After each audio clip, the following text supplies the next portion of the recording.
মাননীয় স্পিকার, আমি সেই জন্য অনুরোধ করছি যে আজকে আমরা আমাদের মাননীয় প্রধানমন্ত্রীর কে ধন্যবাদ জানিয়ে, সংসদ থেকে ধন্যবাদ জানিয়ে এই সংসদ থেকে একটি ধন্যবাদ প্রস্তাব গ্রহণ করা হোক। ধন্যবাদ মাননীয় স্পিকার। কিছু বলতে চাচ্ছেন? স্পিকার, আপনাকে ধন্যবাদ। আমি একটি ধন্যবাদ প্রস্তাব আনার জন্য দাঁড়িয়েছি মাননীয় স্পিকার।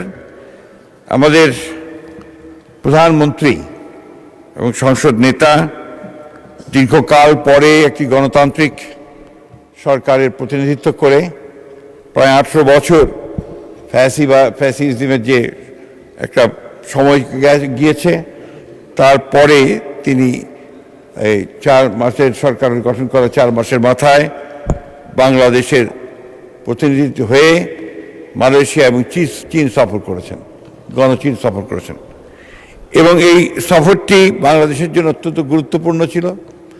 বাংলাদেশের সঙ্গে মালয়েশিয়া এবং চীনের সম্পর্ক আরও দৃঢ় হয়েছে এবং অত্যন্ত সফলতার সঙ্গে তিনি এই সফরে অনেকগুলো চুক্তি সম্পাদন করেছেন এবং মালয়েশিয়ার এবং একই সঙ্গে গণচীনের সঙ্গে দুই দেশের পারস্পরিক মর্যাদার ভিত্তিতে সম্পর্ক আরও দৃঢ় হয়েছে। মাননীয় স্পিকার, আমি সেই জন্যেই এই আজকে আমাদের জনগণের দ্বারা নির্বাচিত দীর্ঘ একটি ফ্যাসিবাদ বিরোধী সংগ্রামের নেতৃত্ব দেওয়ার পরে আমাদের নেতা, যিনি ইতিমধ্যেই একটি জাতীয়ভাবে আন্তর্জাতিকভাবে তিনি নিজের একটা অবস্থান তৈরি করে ফেলেছেন, যেখানে বাংলাদেশের মানুষ তার সম্পর্কে ধারণা সৃষ্টি করেছে যে তিনি অত্যন্ত দৃঢ়তার সঙ্গে জনগণের কল্যাণের জন্য কাজ করছেন এবং পুরনো সমস্ত খারাপ জিনিসগুলোকে বাদ দিয়ে নতুন দৃষ্টান্ত সৃষ্টি করছেন। যেমন মাননীয় স্পিকার, আপনি দেখেছেন যে ইতিপূর্বে যখন প্রধানমন্ত্রীরা বাইরে যেতেন তখন আপনাকে বিরাট সম্বর্ধনার ব্যবস্থা করা হতো। দেশ থেকে ফিরলেও আবার রাস্তাঘাট বন্ধ করে দিয়ে একটা বড় রকমের সম্বর্ধনা আয়োজন করা হতো, যেটা তিনি নিজেই উদ্যোগ নিয়ে বন্ধ করে দিয়েছেন, আমাদেরকে নির্দেশ দিয়েছেন কোনো রকমের সম্বর্ধনা হবে না।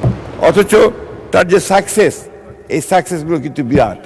তিনি গণচীনের সঙ্গে 17টি MOU হয়েছে মাননীয় স্পিকার, এবং প্রধানমন্ত্রীর সঙ্গে বাইল্যাটারাল যে মিটিং হয়েছে সেই মিটিংয়ে এই MOUগুলো সই হয়েছে এবং গণচীনের সব প্রেসিডেন্ট তার সঙ্গে তিনি দীর্ঘক্ষণ তারা আলোচনা করেছেন, সভা করেছেন, বৈঠক করেছেন এবং অত্যন্ত হৃদ্যতার সঙ্গে এই আলোচনাগুলো হয়েছে। বাংলাদেশের সঙ্গে মালয়েশিয়া এবং গণচীনের যে সম্পর্ক, এটা আরও দৃঢ় হয়েছে এবং বাংলাদেশের অর্থনৈতিক উন্নয়নে তারা তাদের ভূমিকা অক্ষুণ্ণ রাখবেন। শুধু নয়, তারা এটাকে আরও বাড়াবেন, সম্প্রসারিত করবেন। আমাদের যে সমস্যাগুলো রয়েছে বিভিন্নভাবে, সেই সব সমস্যাগুলোর সঙ্গে তারা সমস্যার সমাধানের চেষ্টা করবেন। এমনকি রোহিঙ্গা সমস্যার ব্যাপারেও সমাধানের ইঙ্গিত তারা দিয়েছেন এবং সেই ব্যাপারে তারা উদ্যোগ গ্রহণ করবেন বলেও জানিয়েছেন। মাননীয় স্পিকার, আমি সেই জন্য অনুরোধ করছি যে আজকে আমরা আমাদের মাননীয় প্রধানমন্ত্রীর কে ধন্যবাদ জানিয়ে, সংসদ থেকে ধন্যবাদ জানিয়ে এই সংসদ থেকে একটি ধন্যবাদ প্রস্তাব গ্রহণ করা হোক। ধন্যবাদ মাননীয় স্পিকার।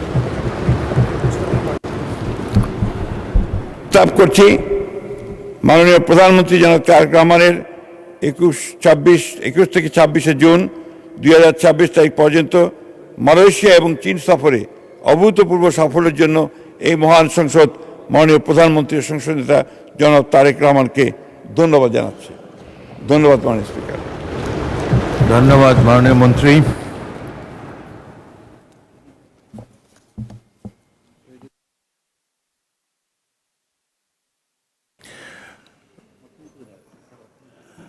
মাননীয় এক সেকেন্ড আমি বলি, মাননীয় প্রধানমন্ত্রীর সাম্প্রতিককালে মালয়েশিয়া এবং চীন সফর সম্পর্কিত যে প্রস্তাবটি স্থানীয় সরকার মন্ত্রী সংসদে উত্থাপন করেছেন, সেটি সংসদে এই ধন্যবাদ প্রস্তাব হিসাবে সংসদে উত্থাপিত হলো।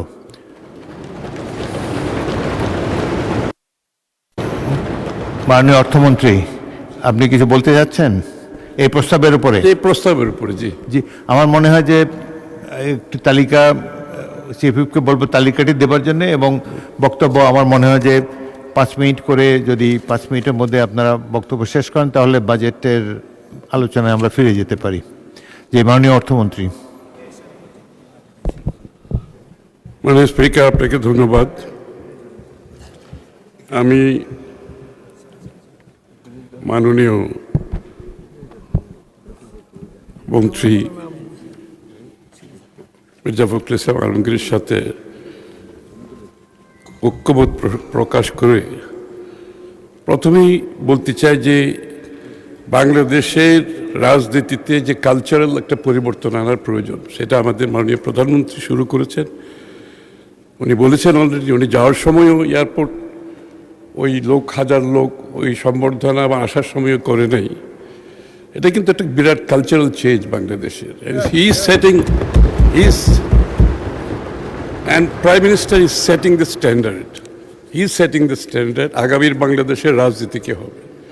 দ্বিতীয় কথা হচ্ছে মাননীয় স্পিকার, ওনার যে ভ্রমণ মালয়েশিয়া এবং চায়নাতে, এই ভ্রমণটার ভিত্তি ছিল আমাদের পররাষ্ট্রনীতির যে ভিত্তি তার উপর করে, যে আমাদের সাথে প্রত্যেকটি দেশের সম্পর্ক হবে on mutual respect, on mutual interest, one of non interference এবং স্ট্র্যাটেজিক অটোনমি, আমাদের নিজস্ব অটোনমির ভিত্তিতে। মাননীয় প্রধানমন্ত্রীর এই ভিজিট সেটা প্রমাণ করেছেন। আমাদের অন্য দেশের সাথে সম্পর্কের যে যে যে বেঞ্চমার্ক, উনি সেটা আবার কনফার্ম করেছেন, যেটা বিএনপির রাজনীতিতে সবসময় ছিল, যেটা শহীদ প্রেসিডেন্ট জিয়া রহমান সাহেব যেটা স্টাবলিশ করেছিলেন, প্রত্যেকটি দেশের সাথে আমাদের সম্পর্ক হবে এই মানদণ্ডের উপর। আমরা কোথাও কম্প্রোমাইজ করব না।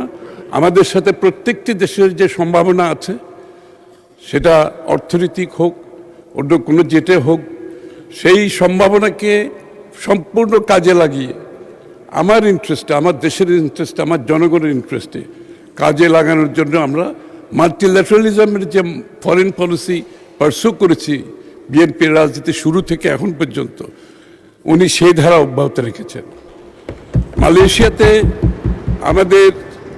আমাদের শ্রমবাজারের একটা বড় ইন্টারেস্ট রয়েছে, মালয়েশিয়ার সাথে আমাদের এনার্জির একটা বড় ইন্টারেস্ট রয়েছে, এবং অন্যান্য ট্রেড ইন্টারেস্ট রয়েছে, ট্রেড অ্যান্ড ইনভেস্টমেন্ট ইন্টারেস্ট রয়েছে। চায়নার সাথে আমাদের এগেইন বিভিন্ন অবকাঠামোগত উন্নয়নের ব্যাপারে, চায়নার সাথে বিশাল ট্রেড আমাদের সাথে, actually they are the largest trade partner of Bangladesh. এবং এইটাকে আরও কীভাবে বাংলাদেশের পক্ষে যে ট্রেড গ্যাপ যেটা আছে চায়নার সাথে, এটা আমরা আরও কীভাবে সেখানে রপ্তানি বাড়াতে পারি, সেই ব্যাপারেও আলোচনা হয়েছে মাননীয় স্পিকার। তো আমি মনে করি এই ভিজিটে উনি যে একটা বেঞ্চমার্ক, যে মানদণ্ড স্থাপন করেছেন, এটা আগামীর বাংলাদেশের রাজনীতিতে শুধু নয়, বিশ্বের সাথে বাংলাদেশের কি সম্পর্ক হবে সেটা নিশ্চিত করেছে। আপনাকে ধন্যবাদ মাননীয় স্পিকার।